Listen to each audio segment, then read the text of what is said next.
Rivers of Blood, one of the most iconic weapons in Elden Ring. Despite being nerfed in several patches, it's still considered one of the most powerful weapons in the game. It has a fast casting animation and deals deadly damage. Don't forget to hit that subscribe button. And now you've reached Leyndell, the royal capital. You're ascending toward the erdthree to face Morgwyn, the Omen King. And now he has fallen, slain by your blade. You can now use the grand lift to reach the mountaintops of the giants, a snowy, stormy, and blizzard-ridden region. You begin exploring this new area. You've passed the White Ridge Road site of Grace, crossed through the Guardian's garrison, and finally arrived at the Giant's Grave Post site of Grace. You'll find rivers of blood at the Church of Repose. There you'll be confronted by Bloody Finger Okina. Battle strategy: equip a shield capable of parrying his attacks, and use it to counterattack at the right moment. Be cautious. His strikes inflict bleed buildup, which can quickly overwhelm you if you're not prepared. You can also make use of boluses to help manage the bleed buildup. Try to block with your shield, then immediately counterattack. If you're playing as a mage, keep your distance, and you'll be able to defeat him using spells. Unfortunately, a shield won't block the Rivers of Blood skill, so you'll need a bit of luck to survive. If you're finding the fight too difficult, there's a clever trick you can use. Lure him to the edge of a cliff. Let gravity do the rest. And there he is. He's appeared and starts chasing you. Meanwhile, you run behind the church, occasionally glancing back to make sure he hasn't changed his mind. Then, you spot a beautiful sunset on the horizon. You kindly invite him to enjoy the view together. He gladly accepts, but might just slip and fall by accident. And just like that, you obtain the Rivers of Blood and Okina Mask. The Okina Mask increases your dexterity by 3, but at a price. It reduces your focus by 50, making you more vulnerable to sleep. And now you've obtained the Rivers of Blood. You grip the katana thinking, now I'm gonna set the world on fire. But then, harsh reality hits you. The damage isn't that great, and you're dying more often than you're killing anyone. Well, the truth is, you still need to upgrade the weapon. And once you do that, and find the right spells and talismans to support it, the Rivers of Blood will truly begin to flow. But again, it's not a cure-all. Some enemies will have bleed resistance, and others won't even let you get close enough to hit them. Still, Rivers of Blood will make your journey a lot easier. So, what do you need for this build? Let me explain everything step by step and show you where to find it. First, we need to upgrade Rivers of Blood to +10. It uses somber smithing stones for upgrades. Where to find them, you ask? Check the top right corner. I've left a video there showing the location of all somber smithing stones from 1 to 10. This upgrade will boost both its physical damage and skill damage by roughly twice as much. Next, we need a second weapon that can be infused with the Ash of War, Seppuku. Keep in mind, this ash doesn't work with every weapon type. I didn't bother farming for an Uchigatana or a Flamberge with innate bleed, since they don't give any extra bonus to the effect. They just activate bleed, and that's it. So instead, I simply bought a basic sword from the twin Maiden Husks at the Roundtable hold. Upgrading and refining, even with blood ashes, won't give us any improvements for Rivers of Blood. Next, we need a seal to cast incantations. I'm using the Finger Seal. If you have, for example, the Erdtree seal or the Golden Order seal, it doesn't matter. They don't give any bonuses. For spells like Golden Vow and Flame, Grant Me Strength, they always give the same percentage bonus regardless of the seal. But we do need the Dragon Communion seal, and it's worth upgrading only if you plan to use the Swarm of Flies incantation instead of Ash of War, Seppuku. Each has its pros and cons. All this is needed to activate the White Mask, which gives a 10% boost to all outgoing damage. You activate it through bleed buildup. The mask needs to detect bleeding, either on us, if we use Seppuku, or on the enemy, if we use Swarm of Flies or the Rivers of Blood skill, to trigger bleed. As for armor, you can choose any set that you like, but if you make it to Shadow of the Erdtree, you can get a unique armor set where each piece increases the damage of bleed skills by 3% and the mask adds 5%. However, Since we're already using the white mask, which gives us 10%, we won't use the mask from that set. So, by equipping the armor, gauntlets, and boots from that set, we'll get a total of 9. A very powerful talisman, Lord of Blood's Exultation. It increases all outgoing damage by 20%, triggered by the bleed effect, either on you or the enemy, and lasts for 20 seconds. Another good choice is the Rotten Winged Sword Insignia. It boosts successive attacks by 6%, 8%, or 13%, depending on the tier. There's also a weaker version, Winged Sword Insignia. It increases damage by 3%, 5%, or 10%, but you can't wear it together with the Rotten version. Next, Millicent's Prosthesis gives +5 dexterity. And just like the previous one, boosts damage from the third hit onward by 4%, 6%, or 11%. And of course, the Shard of Alexander increases weapon skill damage by 15%. If you didn't wait to finish Alexander's quest and killed him early, you'll get the Warrior Jar Shard, which gives a 10% boost instead. If you haven't found the rest yet, the Fire Scorpion Charm Talisman will be useful. It boosts all fire damage from any source by 12%, at the cost of 10% fire resistance, which is relevant, since our weapon also deals fire damage. The Godskin Swaddling Cloth also works effectively. With a series of attacks, it gradually restores HP. As for the Flask of Wondrous Physic, the Flame-Shrouding Cracked Tier boosts all fire attacks by 20%. The Thorny Cracked Tier increases your damage starting from the third hit by 9%, 13%, or 20%, depending on how many hits you land.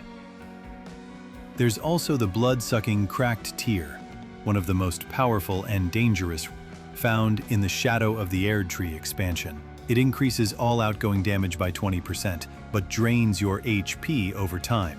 The damage can kill your character if you're not careful. All tiers last for 3 minutes.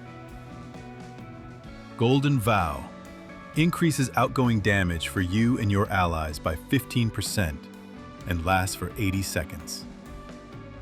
Flame, grant me strength.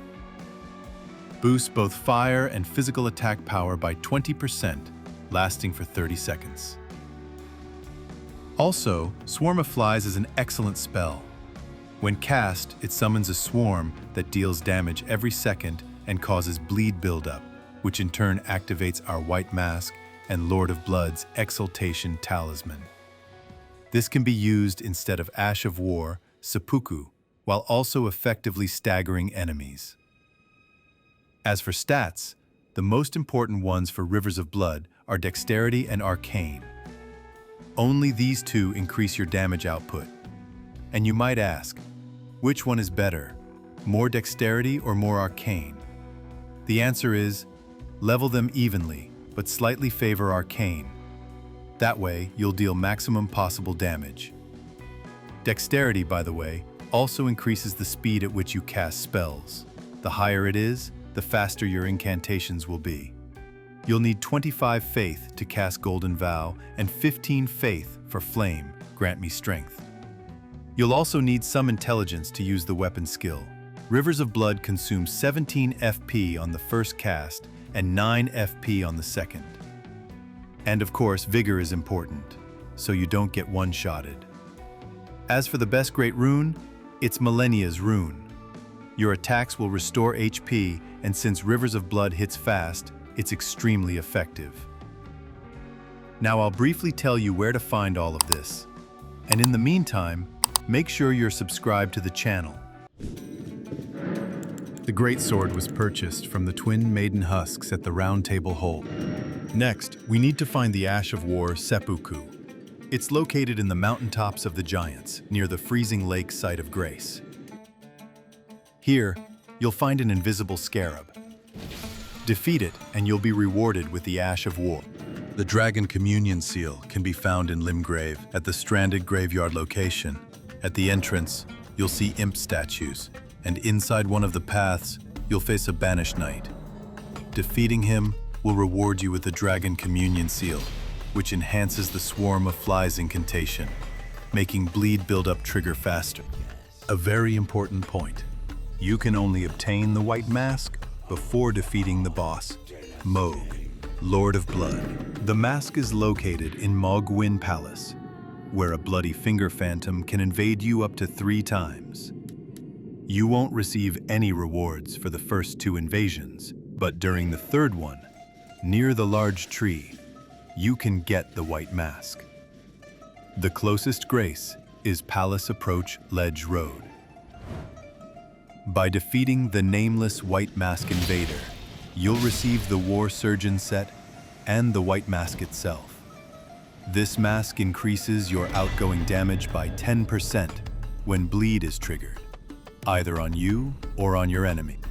Ansbach's set can be obtained as a reward for completing Sir Ansbach's questline in the Shadow of the Erdtree DLC. You will first meet him near the main gate cross site of Grace. The talisman, Lord of Blood's Exultation, is located in the subterranean shunning grounds, specifically in the Leyndell Catacombs. It is a reward for defeating the boss Esgar, Priest of Blood. It grants a 20% boost to outgoing damage for 20 seconds after a bleed effect is triggered. I'll show you the path through these labyrinths. Watch closely.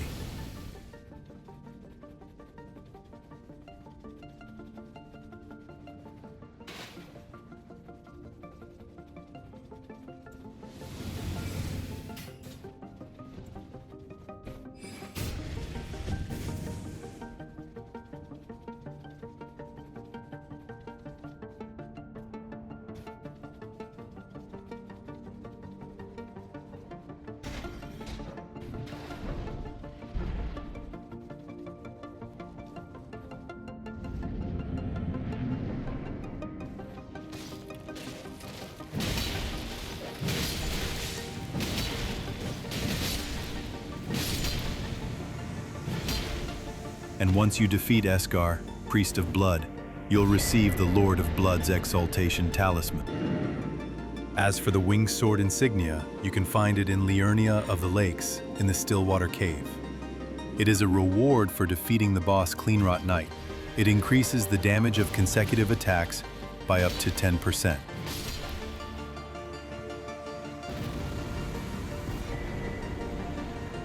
And once you complete Millicent's questline and reach Elphael, Brase of the Haligtree, if you choose the gold summon sign and help her defeat her sisters, you'll receive the Rotten Winged Sword Insignia, which boosts successive attacks up to 13%. But if you choose the red summon sign and challenge Millicent, you'll receive Millicent's Prosthesis, which increases your dexterity by 5 and boosts successive attacks up to 11%. To obtain the Shard of Alexander, which increases the damage of weapon skills by 15%, you need to complete his full questline and fight him at Crumbling Ferrum Azula. If you don't have the patience, you can kill him during one of the earlier encounters, but you'll only get the Warrior Jar Shard, which boosts damage by just 10%. The Fire Scorpion charm is located on Mount Gelmir in the Fort Lyot area, near the Seathwater terminus site of Grace. You'll find it on the upper level of the fort on a wooden platform with a ghost. It boosts all fire damage from any source by 12%. The Godskin Swaddling Cloth is located in the Spirit Colors Cave on the Mountaintops of the Giants. You'll need 2 Stonesword keys to access it. The talisman is rewarded for defeating the boss, the Spirit Collar Snail. The Flame-Shrouding cracked tear is found in Caelid, near the minor erdthree. It's a reward for defeating the boss, Putrid Avatar. It boosts all fire attacks by 20%. The Thorny Cracked Tear is located in the Consecrated Snowfield, at the minor erdthree area. It's a reward for defeating the Putrid Avatar boss. It gradually increases the damage of successive attacks by 9, 13, and up to 20%. Both tiers last for 3 minutes. Blood-sucking Cracked Tear is located in the Shadow of the Erdtree DLC in Scadu Altus, at the ruins of Unte. It is a reward for defeating the Furnace Golem, who blocks the entrance to the area. To activate the boss, you need to throw a large hefty furnace pot, onto the top of its head. To defeat it quickly, throw several pots at its head. This tier increases all outgoing damage by 20%, but drains your health. The damage can kill your character. It lasts 3 minutes. The Flame Grant Me Strength incantation is located in Caelid. Behind Fort Gale, it's guarded by 2 flame chariots. This incantation increases all fire and physical damage by 20% and boosts stamina recovery speed by 11%. Its effect lasts for 30 seconds. The Golden Vow incantation is located on Mount Gelmir at the Corpse-Stench shack. It increases all outgoing damage by 15% for the player and any allies within its area of effect, and grants 10% resistance to all types of incoming damage. The effect lasts for 80 seconds. Swarm of Flies is located in Mohgwyn Palace, inside one of the caves. It serves as an alternative to Ash of War Seppuku, or an excellent addition to a fight. Casting it on an enemy deals damage and stagger, while also triggering bleed, which activates the White Mask and the Lord of Blood's Exultation talisman, granting a total of 30% increased damage. When we fight Starscourge Radahn, then after defeating him, a meteorite will crash, opening the path to the city of Nokron, Eternal City. From the ancestral wood site of Grace, we move along this route.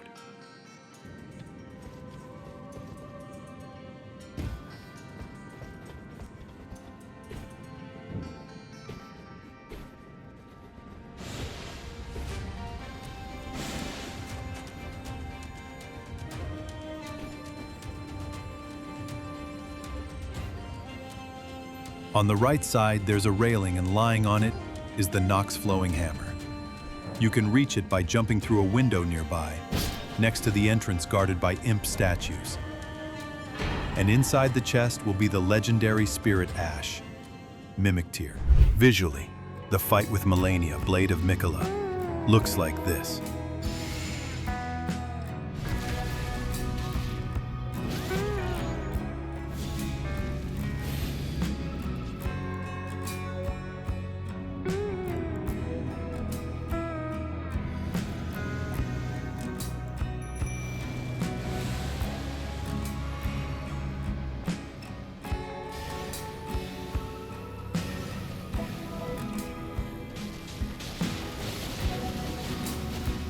If you enjoyed the video, feel free to support the channel via the donation link down below. Don't forget to like, subscribe, and hit the bell icon. Thanks for watching, and see you in the next one.